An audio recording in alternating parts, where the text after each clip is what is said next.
Good evening. Last month, a fire in a tower block in Dagenham led to more than 80 people being evacuated who still find themselves homeless and living in temporary accommodation. Well, some have told us of the stress and chaos they've faced over the past 4 weeks, while the council say they're still picking up the bill, adding that they shouldn't have to.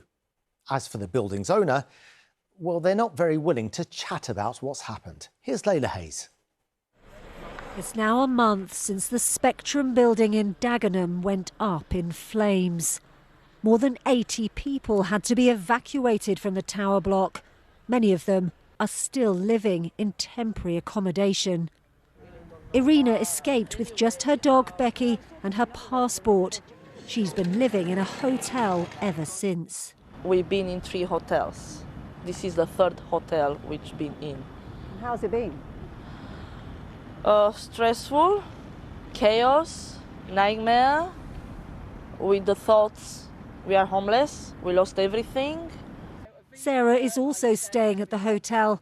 She owned her flat in the Spectrum building, but says residents feel completely forgotten. I don't know where I'm going to live in a week, in a month, in a year, and I'm really angry and frustrated.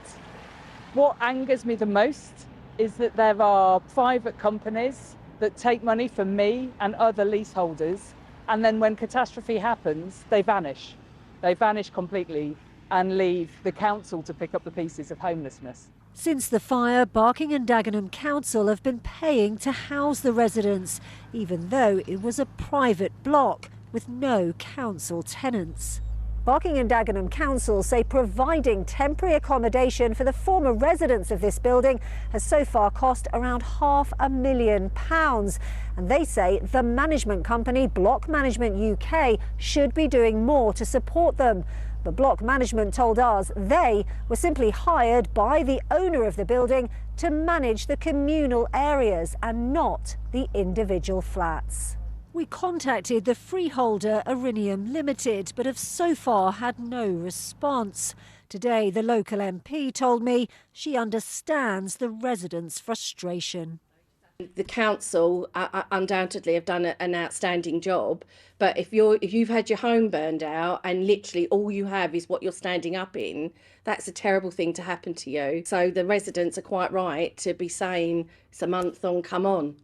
The investigation into what caused the fire is still ongoing, but 4 weeks on, most of those who lived here still have no permanent home.